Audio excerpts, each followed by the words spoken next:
Hello and good morning, everyone, and welcome to your morning briefing for Friday, the 27th of June, 2025. I'm your host, Mike Shelby, and let's go ahead and jump into our domestic sit rep here. We're going to cover these items very briefly because I'm going to spend the bulk of today talking about how the United States goes from our current low intensity conflict into maybe a full blown civil war. I think there's a handful of scenarios that could cause that. In the meantime, domestically, we've heard I saw a number of media outlets come out yesterday and say that Kilmar Abrego Garcia is going to be redeported back to some other country.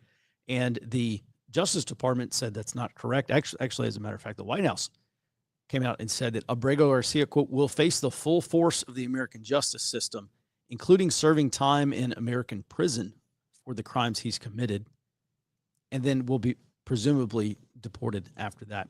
Moving on here, I'm not exactly sure how this even happens, but the Senate parliamentarian last night, who is an unelected official, removed a number of provisions from the Senate reconciliation bill.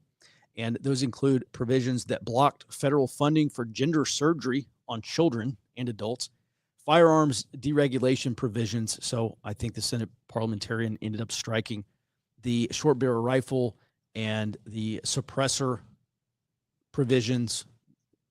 Those were both, I believe, going to be removed from the NFA. And also the Senate parliamentarian removed provisions blocking medical insurance for non-citizens. So all these things were just struck from this Senate bill. And there are several provisions that are still under review for removal, including removing federal funding from Planned Parenthood and several prohibitions on the Secretary of the Department of Health and Human Services. And I'm not sure exactly how this is resolved. There is a push here for Vice President J.D. Vance to get involved and I guess either ignore the parliamentarian and pass the bill with 51 votes, or I'm not exactly sure how that is overcome, but we'll see.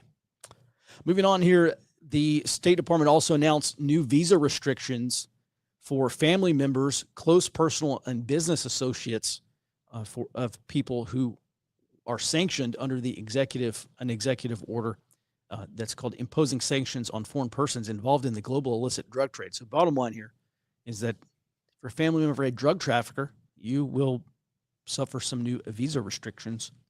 Also, the Department of Defense announced 2 new national defense areas that were set up on a 250-mile stretch of the U.S.-Mexico border between Brownsville and McAllen, Texas. Some 1,400 individuals so far have been detained in previous zones set up in New Mexico and West Texas. And then finally, DHS, the Department of Homeland Security, and Guatemala recently signed a joint security agreement to share criminal data, including biometrics. They're also going to share drone surveillance and counter-drone technologies to combat drug trafficking.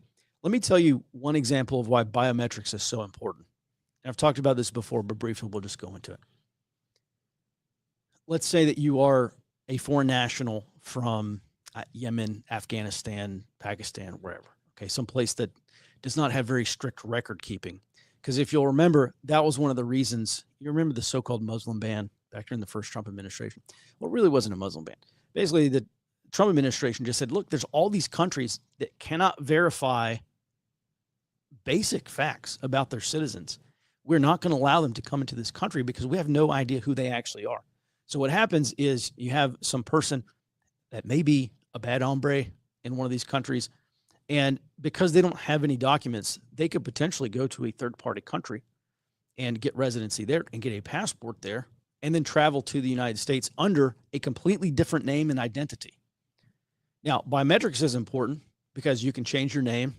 You can change a lot of things on paper. You can't change your fingerprints. You can't change your DNA. You cannot change, with some extreme exceptions. You're not changing your fingerprints. You're not changing your DNA. You're not changing your iris patterns. And so this allows us to identify people regardless of what they tell us their name is. One of the, like when we went to Iraq and Afghanistan had basically no biometric data before we got there. And what it allowed us to do was identify members of insurgent groups because they would be biometrically enrolled in multiple places over periods of time, and we could build what's called a pattern of life on these people and better understand and better target their networks.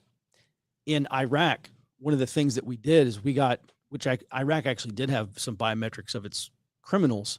They had 10 print cards, which we have 10 print cards here in the United States. It's just 10 fingerprints, like your rolled known fingerprints on a card.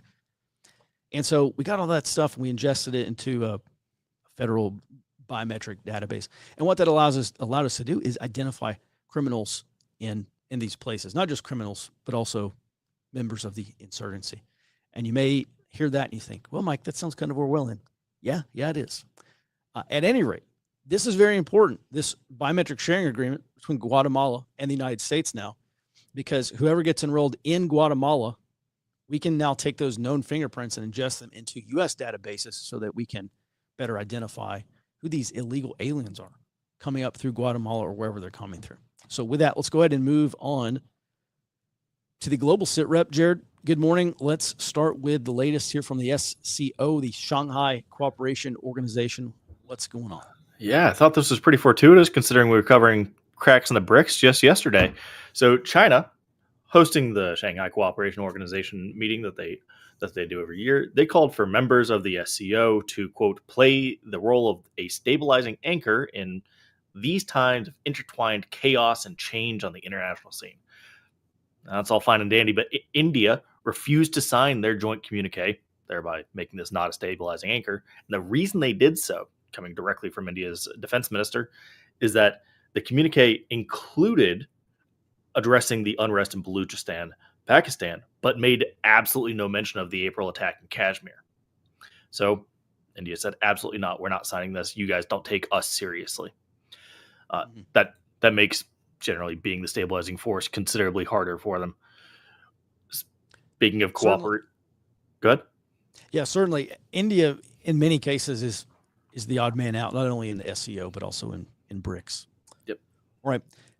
I noticed yesterday the Chinese Ministry of Defense came out and they pushed back rhetorically, but pushed back pretty heavily against this idea of eastward expansion of NATO. And they do seem very concerned about NATO's growing ties with Japan and South Korea. And this is very important because not only do we see these three entities getting closer, but yesterday South Korea and NATO agreed to build basically a defense industrial cooperation agreement. So what's going on? Yes. Well, so they're going to explore it to figure out what specifics they can actually cooperate on, but then go do it. And they have it was a director general level body to coordinate this between the two entities. And this should actually sound extremely familiar because Japan just did a similar agreement, I think it was earlier this week, with NATO. So we're seeing, yes, a cooperation between the Asian powers and NATO. And I do want to kind of push back on what Dong Jun said there. He's talking about the eastward expansion of NATO. I don't think it's entirely just NATO expanding east. I think the East is also expanding into NATO, understanding that, hey, NATO was the premier military force. It was underpinned by the U.S., but that is the model to really emulate. So if you're going to make something worthwhile, probably look at what they did and then cooperate with them. Now, staying with Korea, South Korea's national security advisor told the media that the United States is pressuring South Korea to raise its defense spending on the sidelines of the NATO summit. Now, just to take a quick look at this, the World Bank reports that South Korea spent 2.8% of its GDP on defense in 2023. So given that that's already over what the NATO defense spending minimum already was, I think the U.S. is likely pushing Korea to meet the 5% goal that they're pushing on NATO as well, since Korea's already met the 2% floor. And moving over to effectively the other half of the world, the Russian and Chinese energy ministers discussed joint energy ventures and the development of what they're calling the Russian-Chinese energy strategy to 2050. This strategy is intended to allow more effective interactions in fuel and energy at all stages, from production and field development up to transportation. This was pretty heavy on diplomatic speak, so conferred with Robert on here, and he agrees that this sounds like they're just making it easier for them to use each other's resources, but not build an integrated grid. Mm-hmm. Well, this is vitally important for China to continue building these overland routes for especially oil and gas, considering how greatly at risk its sea lanes are, especially going back to the Middle East. All right. Thanks for that, Jared. Let's go ahead and move on to, all right, let's talk about this. By the way, put your questions and comments into the chat. We will have some Q&A time today. For now, I want to talk about low-intensity conflict. This is something we talked about yesterday, just as a reminder. There's a professor over at King's College at London who sounded almost certain that there will be a civil war that occurs in a Western country. So we're talking predominantly in Western Europe, so countries like the UK or Ireland or France or over here, maybe the United States. And it was very good. Basically, he said, kind of a baseline, there are a number of countries that exhibit certain factors, risk factors, and countries that exhibit those risk factors have about a 4% annualized chance of civil war breaking out, so quite low. But you extend that over 5 years and you get this compounded rate of about 18.5%. But then when you take these 15 countries that all have these risk factors, the chance that any of these countries experiences a civil war in the next 5 years is something closer to 90 or 95%, somewhere in that ballpark, which is almost certain over the next 5 years by 2030. So yesterday I covered some thinking on that. Today I want to talk about how this country moves from its current low-intensity conflict, which is ongoing, how that could potentially turn into a civil war, which is something we're talking about much higher death tolls, we're talking about far greater disruption and a lot of national level instability. It's not impossible. I don't think it's very likely in the near term, but there are a handful of scenarios that concern me, especially from 2028 to 2030. So yesterday I outlined the current odds of civil war, quite low, but there are some conditions under which a violent conflict becomes far more likely here in this country. And we are already in a period of low intensity conflict, and I'll go back over what that is here in just a second. So the questions from my perspective that are left is number one, how does this turn into a full-blown civil war? Into how likely is this to actually happen?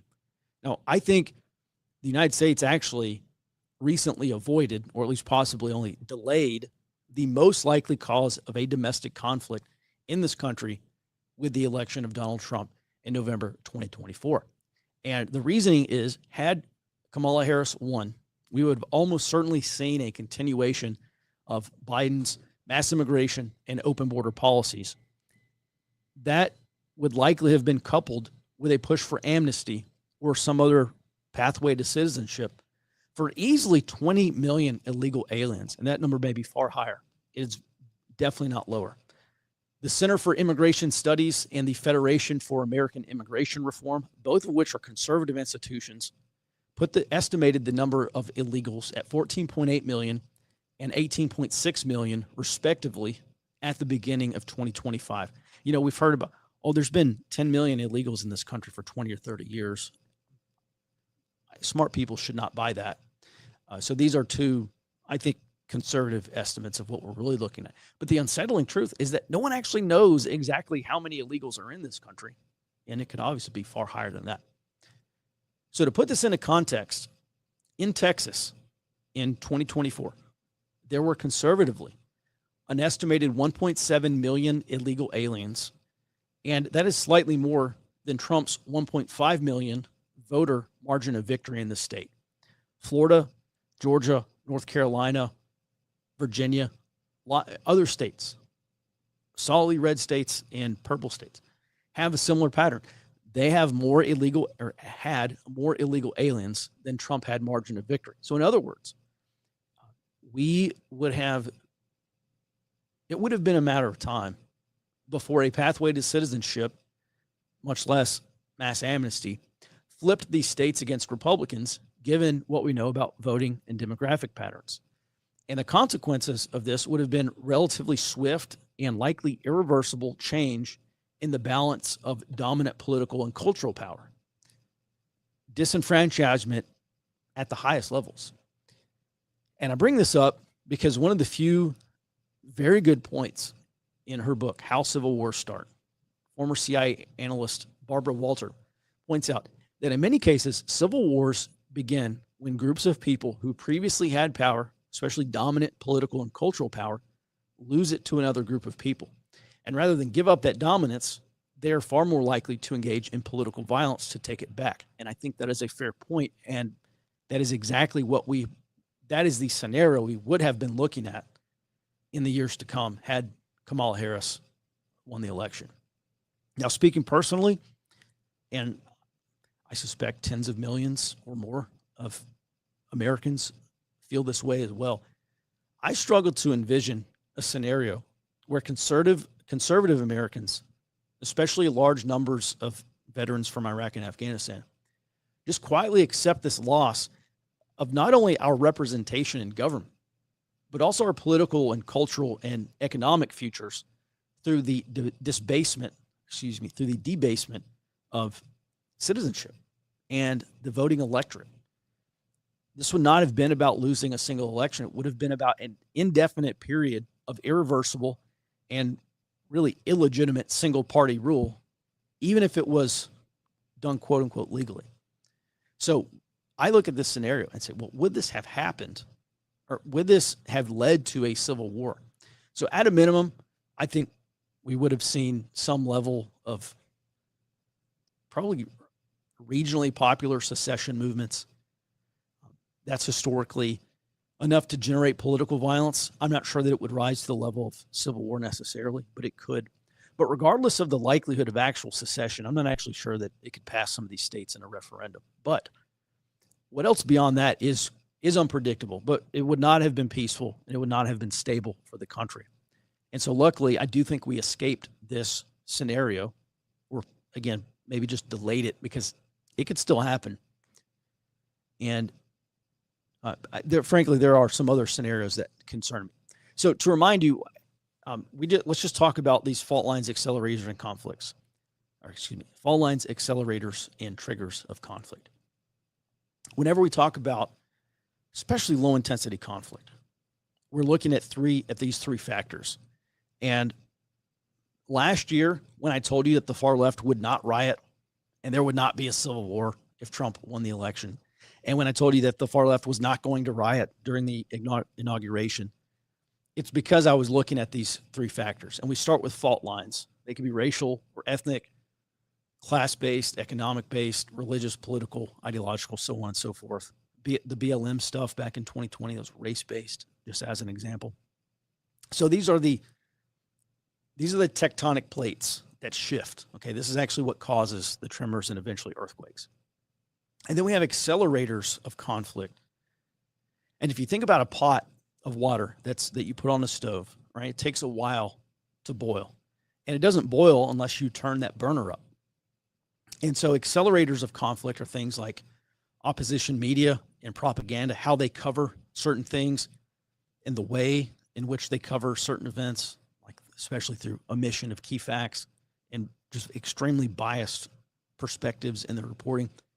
Certain acts of violence can be accelerators of conflict, certain government policies that inflame the situation, demographic shifts, elections, political tribalism or racial tribalism, etc. These are all accelerators of conflict. And one of the things that I did not see late last year was acceleration of violence on the far left. And that was one of the big things why I just said, this pot is not hot enough to boil over for the elections. This pot is not hot enough to boil over for the inauguration. I still think the left is, I see a lot of disintegration on the left, and they're not even hitting 2017 levels of unrest. You got to hit 2017 levels of unrest before you can hit 2020 levels of unrest. That's another reason why since last year I've been saying 2020 is not going to happen again this year, and I still don't think it will. At any rate, once you start to see bubbles boiling in this pot and you get to a low boil. Now you're ready for a trigger event because there's enough pressure and the social temperature is hot enough to actually start boiling over and explode. And at that point, you're just waiting on a trigger event. And so there's been lots of trigger events. George Floyd in 2020 was obviously the trigger event for that, for the Summer of Love. But even that was only after 4 to 5 years of just constant agitation and provocation and acceleration of conflict. And we just have not had that in this country for the past 4 to 5 years. Certainly not that level that we saw from really 2015 into 2020.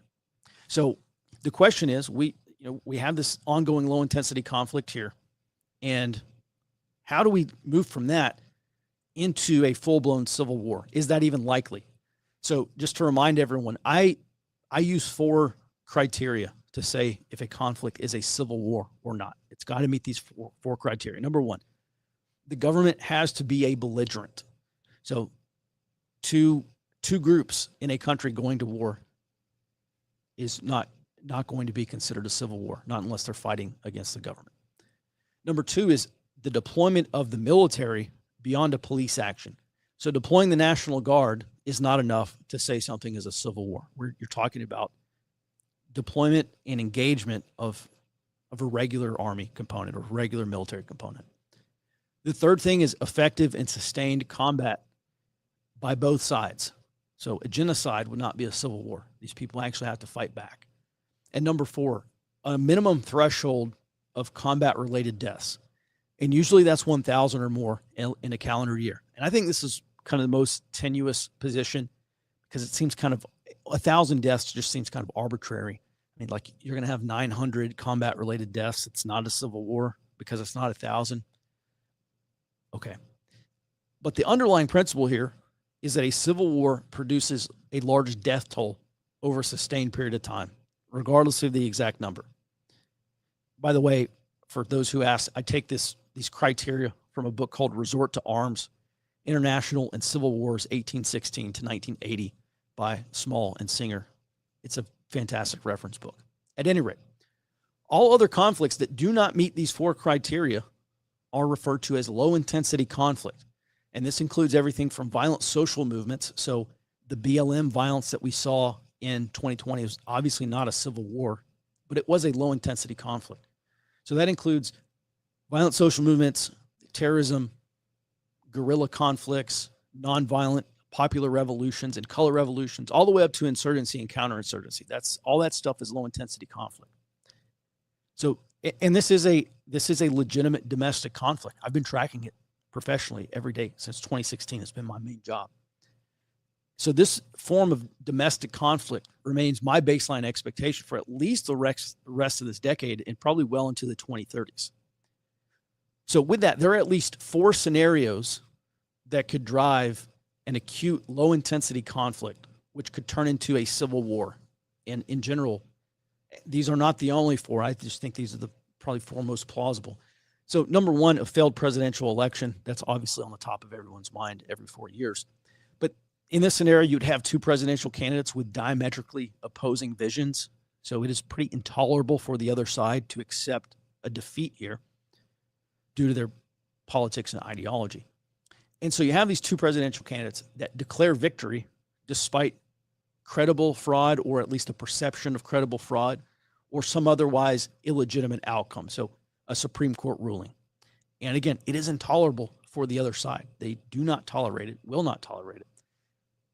And maybe in this scenario, a large number of states refuse to certify the election, and then the military gets deployed under the Insurrection Act to arrest these state officials, resulting in armed political violence. And I know we're putting our prepper doomsday fiction hat on here, but I'm just kind of laying out how this scenario could happen.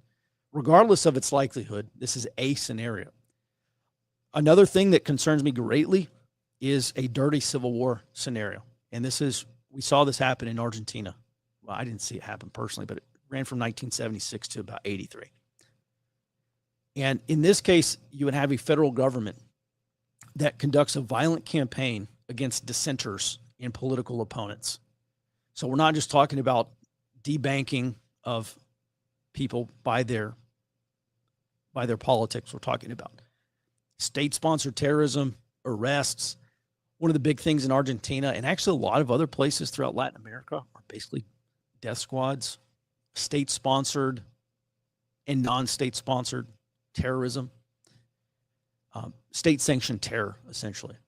And so this is where the state would not prosecute kind of paramilitary violence that's conducted on its behalf. And this is exactly what happened in Argentina. I'm fairly concerned that something like this could obviously happen here and just spiral out of control and eventually lead to at least 1,000 combat-related deaths in a calendar year. Another thing, again, regardless of likelihood, is some form of secession movement, regardless of the cause, but you would have this group of states pursue secession or some sort of autonomy from the federal government. I look at Kurdistan as a really good example of a regional autonomous government. I think in a long enough timeline in the United States, I think that is definitely a scenario that could happen. And then that would result in federal occupation of those states, which could obviously spiral into a large death toll. I think Feds Out, a Feds Out movement is also has reasonable likelihood over the next 5-10 years, easy.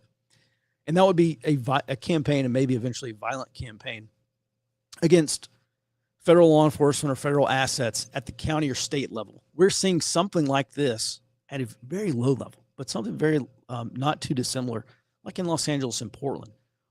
Very low level, but I could see that also spiraling out of control potentially. But at any rate, this Feds Out movement would happen probably at the county or state level. And in some cases, some of these groups would cite the 10th Amendment sovereignty and states' rights to resist what they say would be unconstitutional federal overreach.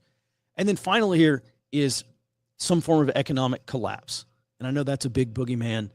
And collapse is one of those terms that I don't use very often because it's extremely vague. And I think people should say exactly what they mean. But just in this scenario, what I would be looking at is a U.S. sovereign debt crisis, which I do think will happen, and the dollar's loss of world reserve status, which again is almost certain to happen over a long enough timeline. May not be imminent, but it will happen eventually. And those things can easily trigger a cascade of political, social, and economic failures. And again, we're talking about accelerators of conflict. How do you turn the temperature up on a country? And having a currency crisis is one really good way to do that. So I think this scenario, honestly, is the most likely to trigger a civil war because ultimately we will probably be talking about who gets to decide the country's future. And so I'm going to cover this in a little bit greater detail. I just got done reading like a couple weeks ago, Ray Dalio's latest book. It's called How Countries Go Broke. And it is about the coming U.S. debt crisis. And it's written by legendary hedge fund manager Ray Dalio. And it is about the likelihood of a catastrophic U.S. debt crisis in maybe the near future. He estimates at least an 80% chance of a debt crisis here in the United States in the next 10 years. And just due to the scale of the debt we have in this country, remember, it's not just $37 trillion in national debt. It is over $200 trillion in unfunded liabilities. And globally, this is not just a U.S. problem, this is a global problem. There's something like $750 trillion in the global derivatives market. How you create $750 trillion to be in a market like that, I don't know, but obviously not sustainable. One of the best things Ray Dalio says in this book, he says his biggest bets come from he will find something that is clearly unsustainable, and he says he will get in a position to bet that it will not be sustained. Okay, pretty good bet there. At any rate, his historical conclusion is that these debt crises most often end existing political orders. So we're talking about state breakdown. When a government has just gone catastrophically in debt, they lose legitimacy, and people don't want to support that government anymore. And he also writes that democracies, small d democracies, where the people vote, are often replaced with autocracies as a result. In fact, he writes, quote, "In times of disorder, power matters more than laws, and authoritarianism works better than weak, disorganized." And he's talking about democracies. He says weak, disorganized collectivism, but really he's talking about democracies. And he writes that the United States is pretty classically in the final stages of what he calls a debt death spiral.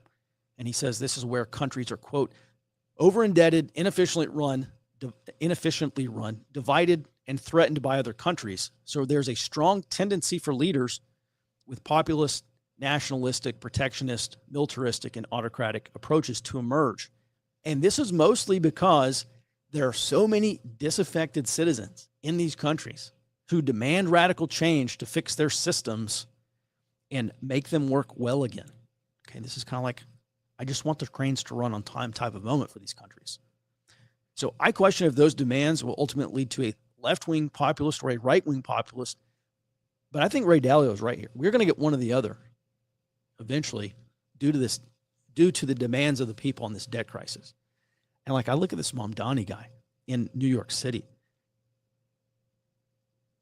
and how, I mean, basically he's come in and said, look, I understand you have all these problems and I'm going to fix them. And people said, yeah, we want the problems to be fixed. And they don't care how they get fixed. They just want someone to hold their hand and promise to fix them and try to fix them. It's going to make things much worse, far worse in New York City if he is elected. But you question how Mamdani can win something like that. And just because people want someone to fix the system and they fall victim to these promises. And that's pretty much what we're looking at here in a left-wing populist eventually. At any rate, historically, Ray Dalio writes that these big debt crises lead to massive destruction of wealth. And we know this. And it happens through one of two ways. It happens through debt deflation, where money and wealth are destroyed because debt is destroyed. One person's debt is another person's asset. We're talking about massive asset destruction during a debt deflation, basically a massive default problem. So it happens through deflation, or it happens through inflation or hyperinflation of the currency, where money and wealth still get destroyed. So either way, we're looking at wealth evaporating, wealth that stays in this country that is not moved somewhere else or put into some other form. And these periods are extremely difficult for most citizens. Most citizens are going to be struggling to get by when this eventually happens. And I am assuming that this fiscal reckoning and debt crisis is unavoidable and inescapable at this point. You go back 5, 10, 20 years, maybe we could have avoided it. I don't think we're going to avoid it anymore. In terms of when it happens, I don't know. Just again, Ray Dalio says 80% chance over 10 years.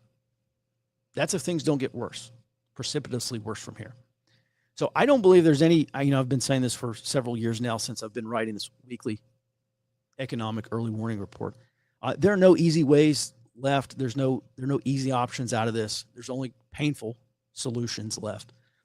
And so this is running in the background for any of those civil war scenarios that I covered. This is obviously going to be a factor. Economic, financial, monetary crises are going to be a big factor in the likelihood of a civil war or how it gets resolved. Just a quick thing on Dalio here. I started paying attention to him in 2016 because I was watching CNBC and they're at Davos at the World Economic Forum. And he hops up on this interview, never heard of this guy before. And he starts warning about a domestic conflict or civil war. And he says, broadly, this will be between capitalists and socialists. And this is something almost 10 years ago he was saying publicly. Again, Ray Dalio is a billionaire hedge fund manager. He has made billions of dollars by making good bets. And frankly, someone that I think we should at least listen to for perspective. So if Dalio is correct here, and I think he is, that periods of economic, financial, and monetary crisis do produce more extreme politics, then it stands to reason that the United States may actually have a violent conflict between capitalists and socialists over control of the levers of government. And that could come about in a number of ways. But I do see this as the most likely outcome, probably in the next 10 years. If I had to bet on anything, if we assume that amnesty, mass amnesty, and pathway to citizenship, maybe they're not over. But we have at least gotten over that hurdle. That we would obviously have seen that under Kamala Harris.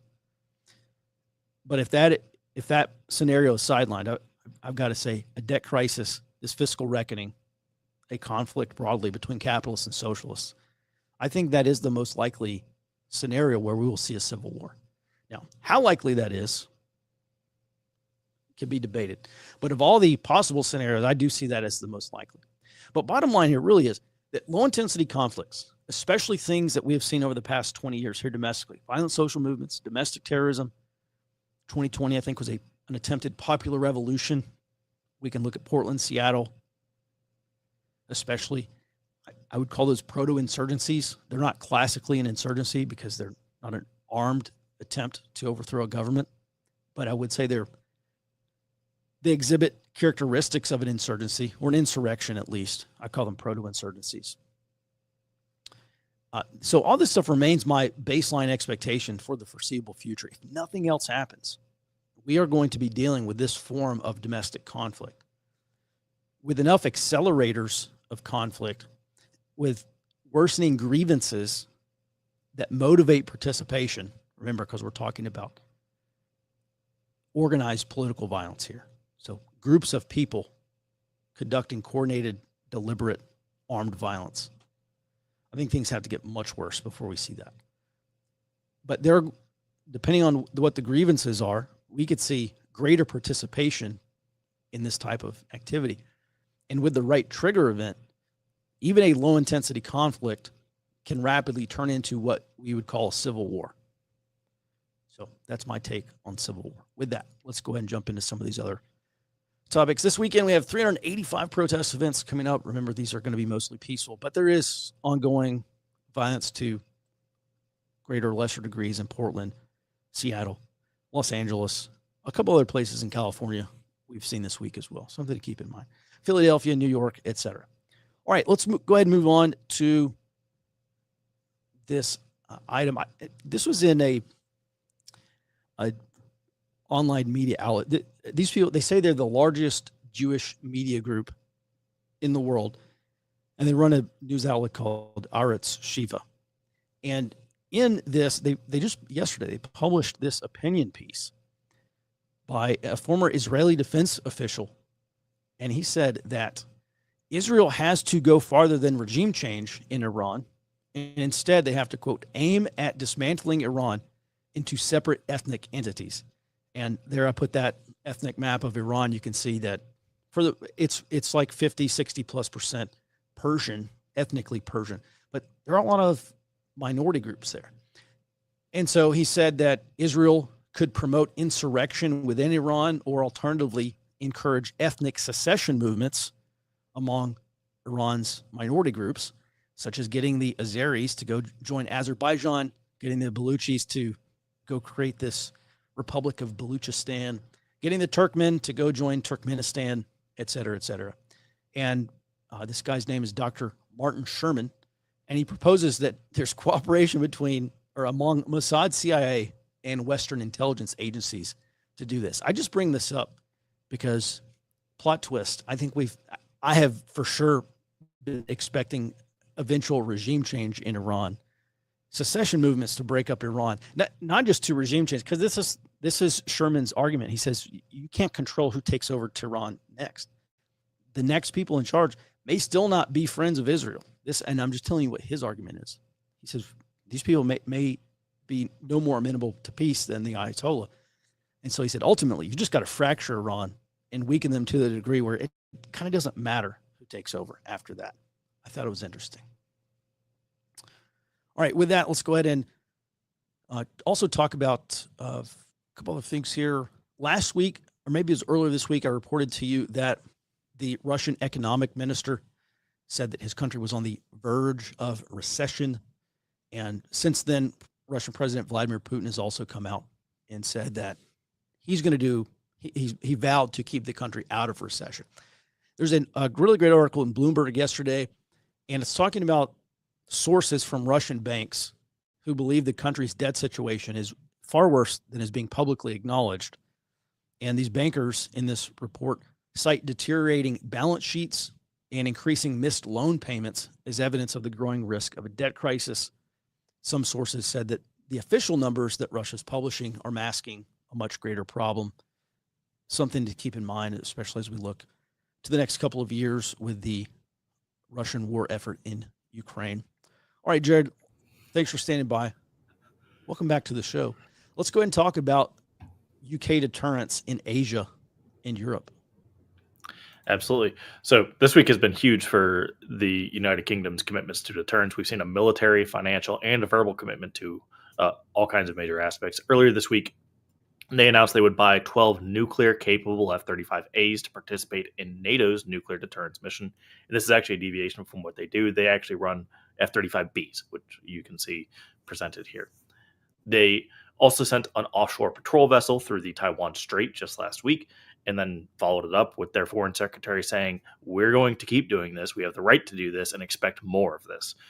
They haven't done it in, I think I saw 4 years. So it has certainly been a while since they ran a vessel through the strait. Looks like they're going to be doing that considerably more. They also actually had a, oh goodness, I'm drawing a blank on. They had another escort with them that was not from the UK. So they're running international operations in here. Speaking of that, the United Kingdom's Carrier Strike Group entered into the Pacific with a multinational force in tow. This thing is actually impressive. It's 9 ships comprising this Carrier Strike Group. That's almost double what the normal is. Now, this includes obviously British ships, but also ships from Australia, Canada, New Zealand, Norway, and Spain. Australia should be linked up by now. Now, this CSG here will conduct interoperability exercises with numerous Pacific nations. They're going to start in Talisman Sabre here next month and then move up to Japan and the United States Navy. They'll probably work with several other nations around.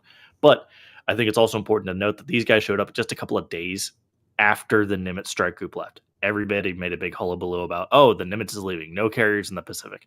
Not true. So these are like heel-to-heel rotations.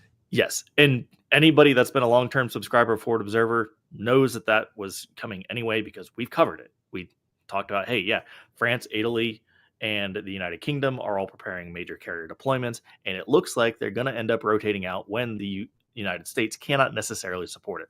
Here we are. Anyways, why this matters. The United Kingdom is gearing up to play a critical role in both the European and Pacific theaters as a multinational force leader and an anchor for other European nations to commit to the Pacific. That's why you can see them bring, yes. Hey, Jared, quick question here. Okay. I'm not disputing that. I know that's how the UK sees this. But didn't they cancel 2 carrier rotation or 2 carrier deployments because it basically broke down? Sure did. Absolutely. But what one of the things I want to bring up here is this is still playing to the United Kingdom's strength. And in mass, they're terrible. They cannot perform in mass. Plain and simple. That said, you can't disregard the fact that they are an extremely professional Navy. They are very good at what they do tactically. So if you can give them a force that actually can, present mass and allow them to lead, they can excel. That's what the United Kingdom is doing here. That's why you see the United Kingdom Carrier Strike Group leading Norway, Spain, Australia. They can take the head and actually conduct what they would not be able to do if they had to rely only on their own forces. Mm-hmm. Makes sense.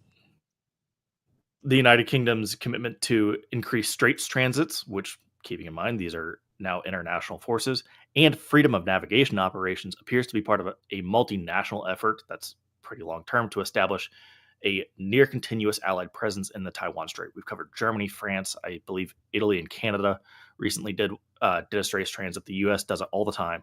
And we've covered pretty extensively, oh yeah, the Chinese have ramped up the baseline of activity around Taiwan. This is tit for tat.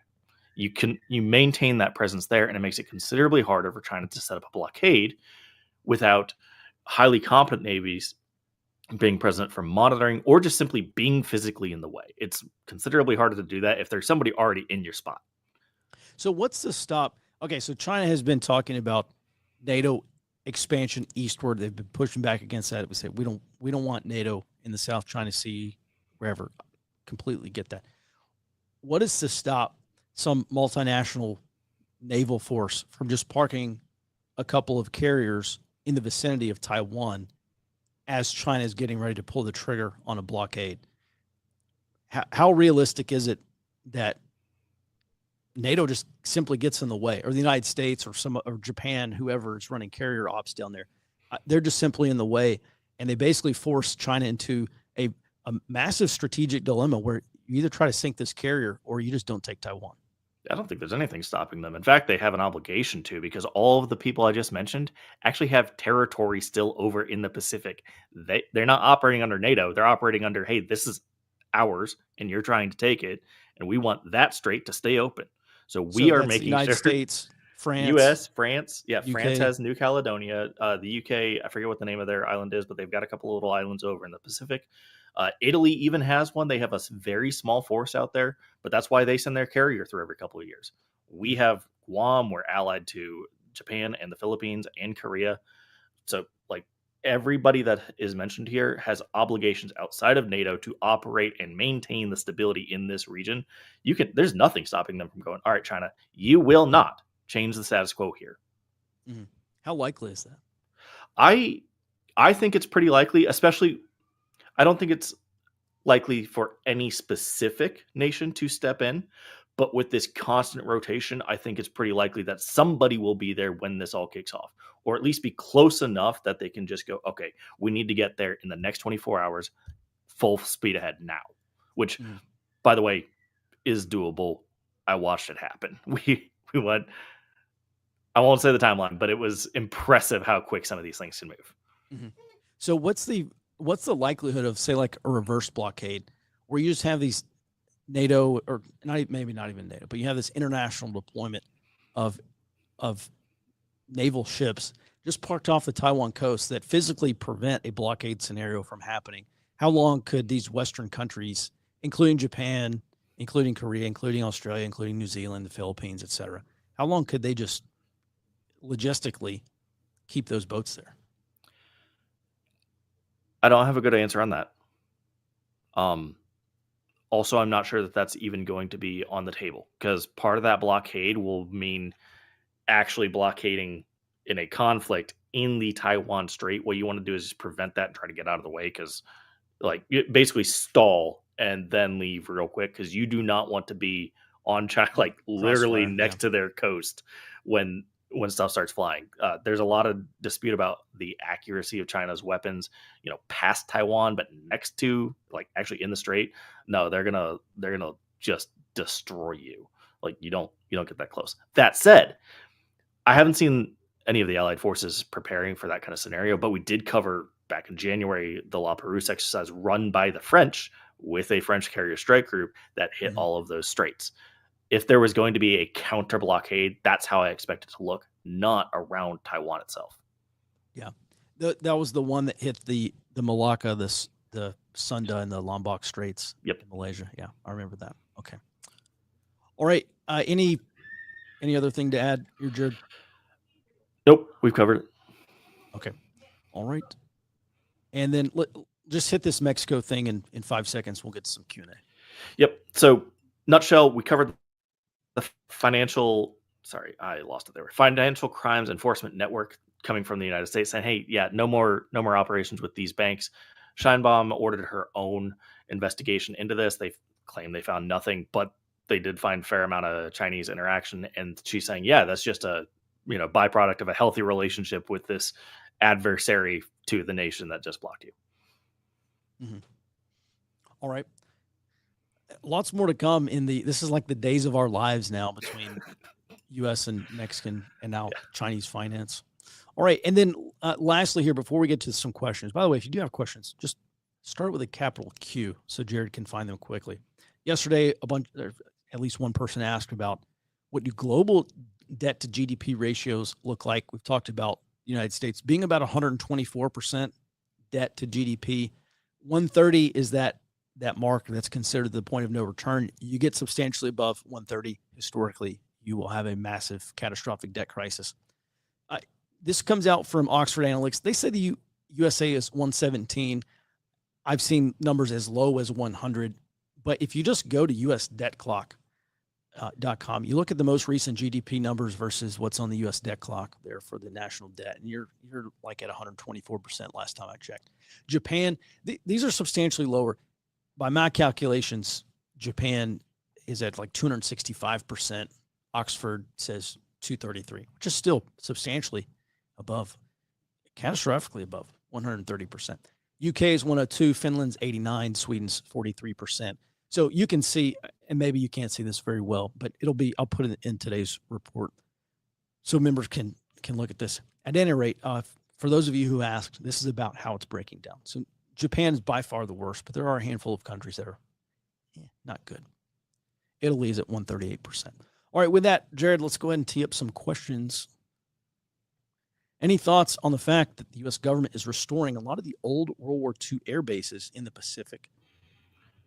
Well, yeah, we talk about this from time to time, especially those bases in the Philippines. I mean, this is the Pacific back to Asia, or the pivot to the Indo-Pacific. And so I don't have anything to say beyond that, but Jared, anything smart to say? Yeah, I think it makes perfect sense. Like, you should expect what this is going to look like, because all the legal framework exists. You just got to update it for the 21st century. That reduces lead time significantly. You can basically get these bases online inside of 2 years, probably inside of 1 year. A lot of them probably still have infrastructure in place. I know Taiwan's fortifications are still largely in place, if not better at this point. So you can still use them. You have your hardened infrastructure at that point for distributing munitions and actually making that much harder to kill. You can't just drop it on one base and, oh, hey, now your supply chain's wrecked. No, you got to go hit 36 bases all at once. They're all hardened. Good luck with that. Mm-hmm. It makes perfect sense to start re-upping all those. Certainly. Great point. Do you think there will be more violence in purple states or red states with large blue cities? Well, I think it depends on the scenario. I guess you're talking about political violence, like red on blue political violence. Listen, it's hard to say. I mean, you just look by and large, a large majority of the violence happening right now. Virtually all the violence that's happening right now is not coming from the right.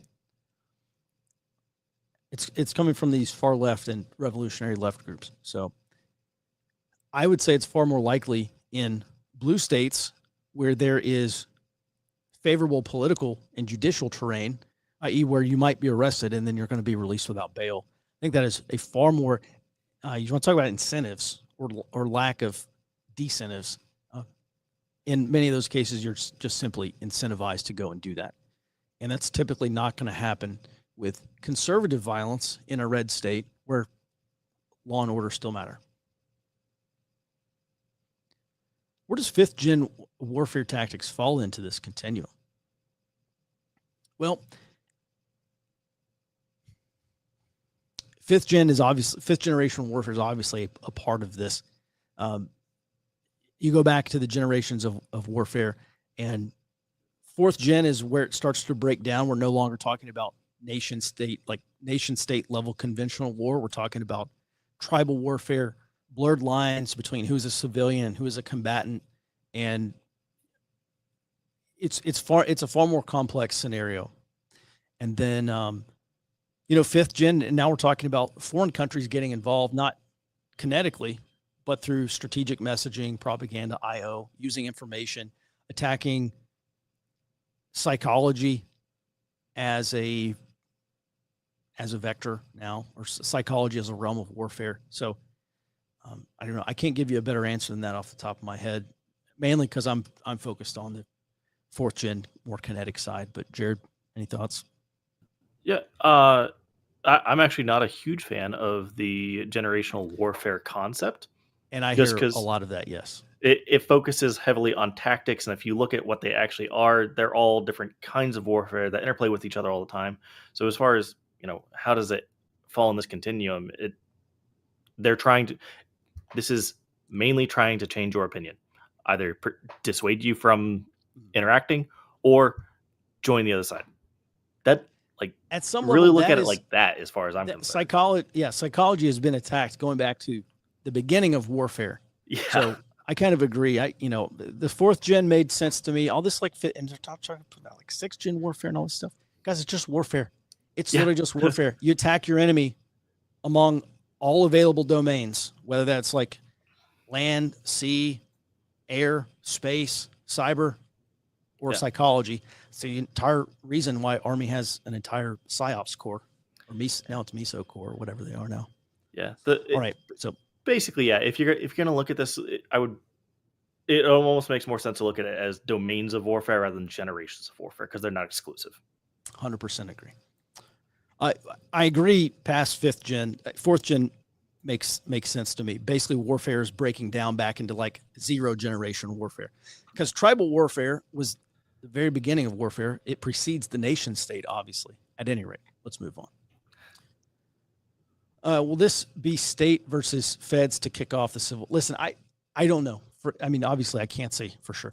One of the things Ray Dalio says in this book, which is really great, he says early on in his career, he learned, he who lives by the crystal ball is destined to eat ground glass, which is you cannot be right all the time. Sometimes you may be very wrong. An old chief of mine used to say, you don't have to be right all the time, but you cannot be dead wrong. And sometimes people do get things dead wrong. At any rate, there's lots of things that could happen. State power versus Fed power. There's a precedent for that in the United States. So I think that is probably a strong contender if we do have a low intensity conflict that either breaks down or evolves, depending on how you want to look at it, but evolves into what we'd call an actual civil war. Yeah, potentially. The deployment of federal troops to a state under the Insurrection Act or under anything. I think that's got to be a strong contender here for that escalating to civil war. I don't see non-governmental group with enough funding, arms, or organization to realistically even begin to fight the feds. Listen, this is my whole point about talking. There's just so much breathless coverage about violent conservatives, violent right-wing groups. The right wing in this country is disintegrated. Literally, it is disintegrated. There's not much integration on the right.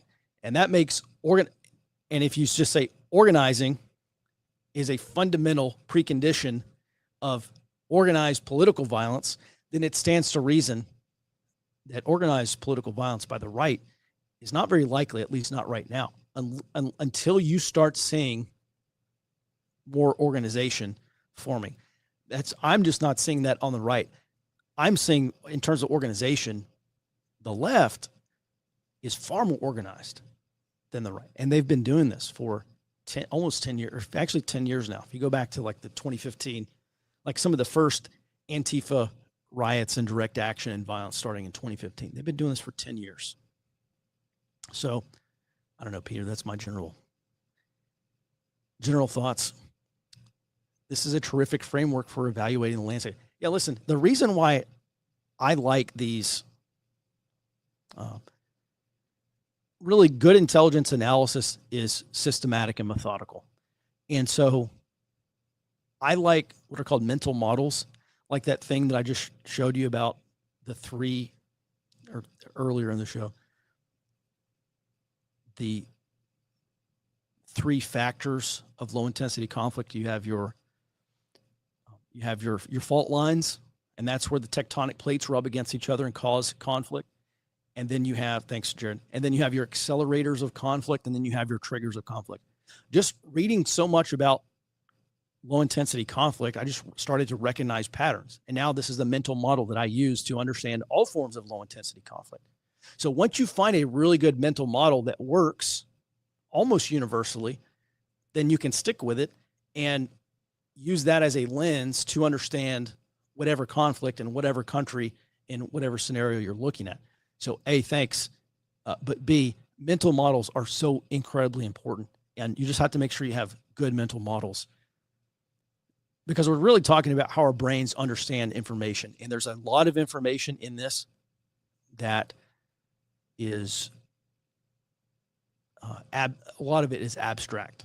And so the more that we can do to take those abstract components and help ourselves visualize them, the better you will understand these conflicts. And if you cannot take the abstract and put it into some non-abstract understanding where our brains can more easily understand what's happening or see what's happening, like a mental model, that's why we use them. The more you can do that, the better you'll understand conflicts. And if you can't do that, then your predictions will always be wrong because you don't fundamentally understand what's happening.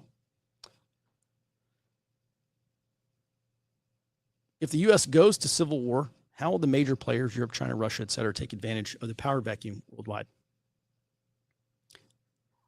Well, they certainly will. One of the things that Ray Dalio talks about He says this is actually just the debt stuff is just one cycle in a larger part of cycles. And he talks about this in his latest book, also in 2022, Principles for Navigating the Changing World Order. There's 4 different cycles here. There's a debt cycle. There's an internal order cycle. So we're talking about governments, political orders. Big debt crises tend to end internal orders or political orders. There's the external order, which is the geopolitical order. So that's the rules-based, U.S.-led Western international order that he believes is breaking down. I think that's right. So if you are, we talk about status quo powers and revisionist powers. The United States is a status quo power. In China, especially in Russia, are revisionist powers. They're trying to revise the world order. If you're a revisionist power, you look at internal stability as, I've talked about this before. What are those things, Jared? What's that thing called? A little spirograph, the topa, what do you call them? It's like a little pin. No, yeah, spirograph. A gyroscope. Thank you. All right, yeah. Listen, when I was a kid, I had this gyroscope, right? And it was like on a string, and you pull the string, and it just starts to spin. And there's that disc in there that's spinning. And as long as that disc is stable, the top pin thing stays up. Okay, the pin. And I used to take like a pencil or something. I would try to nick that disc, and I would see how unstable it could be, how much it would wobble before it finally fell over. And if you're China or Russia, you look at that and you say, well, what is the centripetal force of the United States? What are the forces that are keeping the United States together and upright? Okay, that's called center of gravity. And in war, that's what you attack. Well, if you're Clausewitz, that's what you attack in war. It's the center of gravity. So I look at the center of gravity. Free and fair elections is a center of gravity. Without them, we do not have our quote unquote massacred democracy.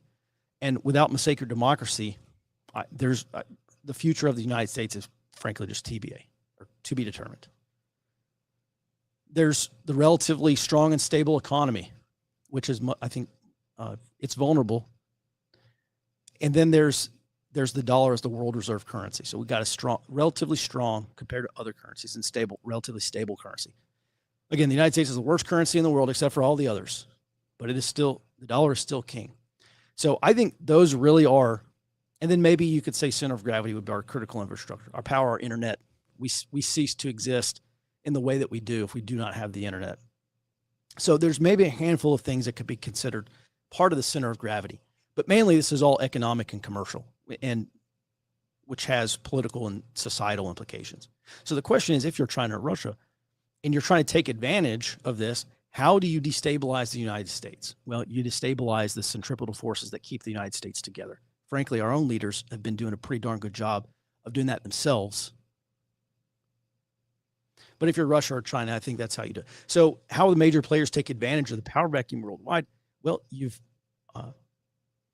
United States is just going to be forced. This is one of the areas where I actually think Peter Zeihan is correct, that the United States is going to be forced to retract its global military presence. And we're probably moving back, just like the dollar system. Okay, I talked to Michael Every last month, and one of the things he says is the dollar system, as we understand it, is ending. It was always going to end, and there will be a new dollar system, and it will just change. The dollar's probably not going anywhere, but the dollar is probably going to be used at much lesser scale globally, and the dollar may become a regional, like Western hemispheric currency, rather than a global currency. And the military is probably going to become a Western hemispheric power rather than a global power. And that's mainly because we're no longer going to be able to afford a global military presence. So the United States is going to retract. I actually think Peter Zeihan is 100% on that. By the way, I listened to a podcast he was on, an interview, and like 2 or 3 times the podcast host says, well, you make a lot of predictions and many of them are wrong. And he says this like 2 or 3 times. It was extremely awkward, but it was also kind of funny. And Peter Zeihan really didn't say anything. So at any rate, this is one area where I think Peter Zeihan is 100% right. The United States is going to be forced to retract its global military power. And then listen, the jungle's growing back after that. The world is returning to regional powers. There's not going to be, I don't think there's going to be a single global hegemonic power like there has been roughly post 1945. So when Alexander the Great, just real quick and we'll move on. Or Jared, I'll let you say something. Thanks for standing by. When Alexander the Great died, he died at like age 33 or something, or 30, looked very young. But he died as the king of the Macedonian Empire. And again, a lot of this is kind of apocryphal. No one maybe knows for sure. He died in Babylon, by the way, on his way back. He's from like age 18 to 30 something. He spent conquering the world all the way to the Indus Valley in India. And his men basically threatened to mutiny against him. And he's like, okay, well, maybe we'll turn back. Okay. So they turn back. He dies on the way back. But when he dies, his men say, who do you want to take over? Like, who's your successor? And he, again, Alexander's reported to have said, to the strongest. Or who do you leave your kingdom to? And Alexander says, to the strongest. And oddly enough, his mom ended up running the Macedonian Empire for a time. But in pretty short order, the Macedonian Empire fractured due to infighting because there's all these regional powers there. That's exactly what I think is going to happen to the world. And so how does China and Russia take advantage of this? Well, there would just simply be power vacuums, and Russia and China, or whoever these regional military powers are, will just simply have a much greater say in what happens in their part of the world. Jared, thanks for standing by. Go ahead. Yep. So in the scenarios, U.S. is in a civil war. I'm basically counting them as a non-player for a short time. And I've used a similar mental model of, Europe, China, Russia. I actually think Japan is a major player there too. And what that is a return to spheres of influence, not like, yes, regional powers, but it is spheres of influence on a global scale. But none of them actually have the power projection to make any kind of major changes inside of the other. So could they take advantage of the United States? Maybe, sort of. But the problem is the United States is the center of gravity for basically how everybody operates. So they go down, everybody starts moving down with them. That said, once you start having this, major contraction of military power, I don't think it'll be just the United States. Like we covered the United Kingdom carrier strike group moving all the way over to the Pacific, bringing a bunch of European powers in tow. As impressive as that is, that doesn't happen without the United States Navy there to protect the lanes all the way there. So you contract everybody back to effectively just their own neighborhoods, and you're going to see a massive rise in piracy along all of the peripheries. So the Houthis are going to be a major player because they control a potential trade route, as we have already seen the last 2 years. That, I think, is really where you're going to see, how they have to take advantage of the power vacuum is they have to try to consolidate their own areas. And I'm not sure that they necessarily can, because there's a very long-standing conflict between Russia and China that is on the back burner right now because they have a common enemy. If they both rise in power relative to the world stage, what's preventing China from going, okay, well, we can take Taiwan, Russia, we want Manchuria back now. And that is a stated goal from Xi Jinping that we cover internally. We covered a couple of years ago. That was a statement from Xi Jinping when he took office, is eventually he wants that back. Mm-hmm. I think that's a fair point. Yeah, Russia. This goes back to General Mike Flynn, who said in his book Field of Fight back in, was that 2016 or somewhere around 2016? I'm pretty sure in that book he basically said, or maybe in some interview, he said, Russia and China are not natural allies. They're allies of necessity for now. All right. Jared, thanks for that. We'll keep it moving here with the questions. Do truckers continue delivering groceries to stores during a civil war? If not, a civil war would cease after the fourth missed meal, overcome by events. Correct. I'm not sure that's correct. Most casualties in a civil war are civilian. Overwhelmingly civilian casualties in a civil war. And that's all throughout history. One of the things that David Betts says in that original essay called Civil War Comes to the West is that one reason why he thinks civil war is becoming far more likely is because you have groups of people, or these subgroups, that have some level of radicalization, realize they can attack critical infrastructure. And they look at these cities as the epicenter of everything that's wrong with the current system. And his line of argument seems to be eventually they will just start attacking critical infrastructure. Because one of the things he said in a different interview, he says, it's far easier to ask humans to break things than to break people, which is to say it's far just psychologically, it's far easier for a human being to go and destroy a piece of critical infrastructure than go murder someone, because not everyone's a psychopath, or they at least lack psychopathic tendencies. So I think Betts is correct about this. I think several years ago, I was invited by these guys to go on a hog hunting trip, and I get out there, and we're kind of like getting ready, putting gear on, whatever. And this guy, and I didn't know this guy, but he comes over to me, he's smoking a cigarette. He's like, Mike, you got to get out of the cities, or you got to get out of the city. And this was back when I lived in downtown Austin. He said, Mike, you got to get out of the city. And it was just completely out of the blue. I said, well, what do you mean? And he went on to tell me, and I don't know how serious he was. Obviously he has not been that serious so far, but he told me, he was like, yeah, eventually we're just going to cut power to Austin and we're going to take over. I mean, that's just what he told me. And so when I read David Betts's article or his essay, that's the first thing that came to my mind. Actually, yeah, I have firsthand experience at least this is on the minds of some people. And of course, it's kind of become an internet meme as well. So I think critical infrastructure is a very prime target. You go back, I remember the Beiji oil refinery back in Iraq, just constantly trying to be attacked by these Sunni groups. Why? Well, mainly because Iran got most of its government revenues from oil. And so you blow up a refinery or take over a refinery and you stop that, which greatly diminishes Iraq's ability to maintain security. But, otherwise in insurgencies all around the world, we continually see insurgents try to destroy critical infrastructure, like take out power and all these things. So I think that is a very high likelihood in a domestic conflict here in the United States. In terms of will truckers continue delivering groceries to stores in these cities, I would say it probably depends on the availability of fuel and the safety. So if any of those two things are disrupted, I would say no. And that's what makes being in a city so difficult in a period of conflict like this. Would a civil war cease after the fourth missed meal? No, I don't think it would. I think people starve in civil wars all the time. And what happens is there's just an incredible amount of predation against civilian populace. And if you're taking part in fighting this war, historically, humans just have zero qualms whatsoever with taking things they need. So I would just say, no, I don't think that stops the Civil War at all. Let me just also cover this real quick. And again, this is just a learning opportunity. I'm not calling this guy out. But he says the USA can never become a real empire due to extreme multiculturalism.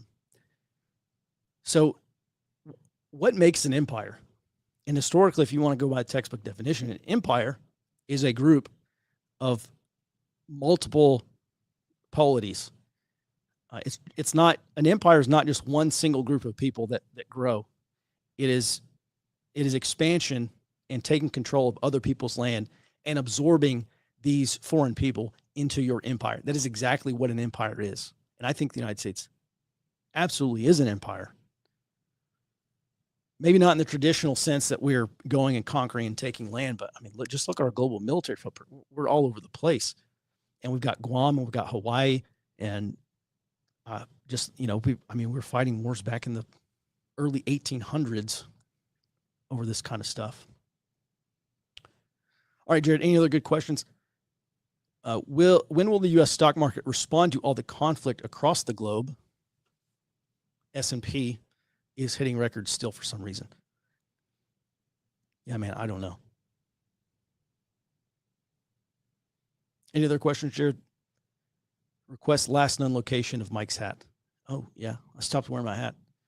It's you know what happened? I had that the gray zone activity hat and it just got really nasty and grimy because I wore it for years, and then it's at home somewhere. Is it feasible for the Chinese Communist Party to annex leftist states or cities in a civil conflict? In the United States, I don't think we would see annexation in the traditional sense like you're thinking, but ideological annexation, I don't know. Jared?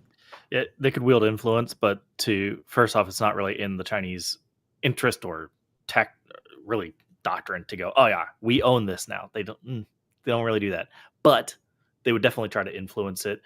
The main problem is that if you're talking about any civil conflict, that goes back to, okay, well, the U.S. is the center of gravity for everything. Can China is it even possible for them to get over here? They can't send a military force over here. Mhm.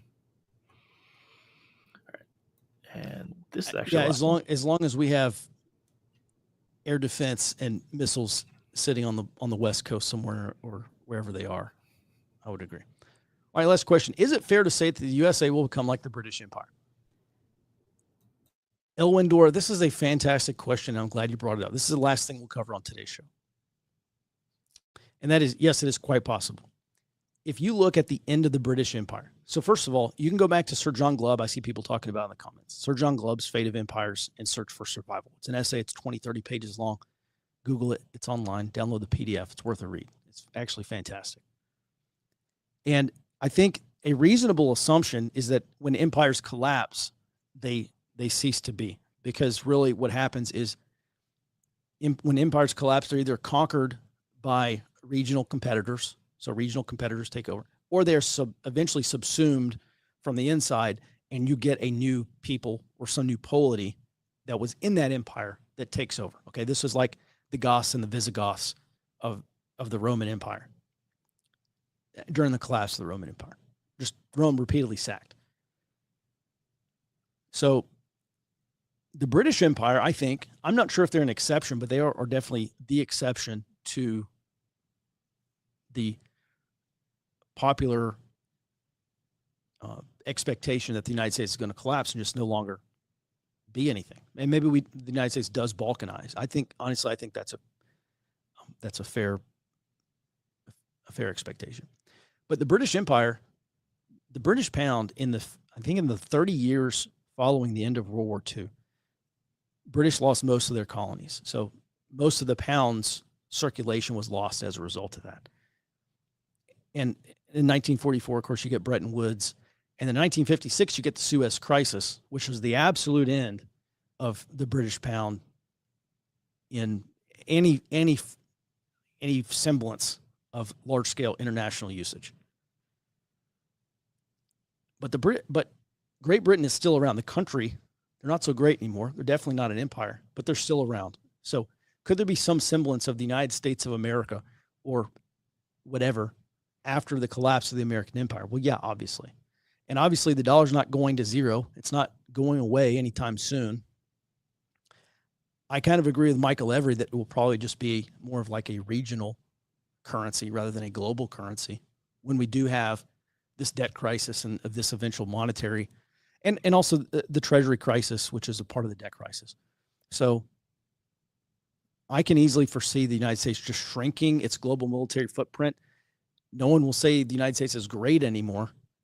Maybe we are remain one of the best countries, maybe one of the largest economies, maybe one of the best developers of technology, et cetera, et cetera.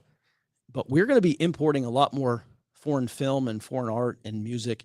And we're going to, in that regard, we're going to look a lot more like these other countries that have historically consumed American products. And we're just going to be consuming probably a lot more foreign products. And maybe the United States doesn't go anywhere. So it's obviously very difficult to say. There's a lot of factors, and it kind of depends on the succession of events and what happens and how bad things are. But anyone who's expecting the United States just to go away to zero, I think is probably has a bad bet. My general opinion. All right. Well, everyone, with that, thanks so much for your support. That's going to do it for not only this Friday, but the whole week. Hope you have a great rest of your Friday, great weekend.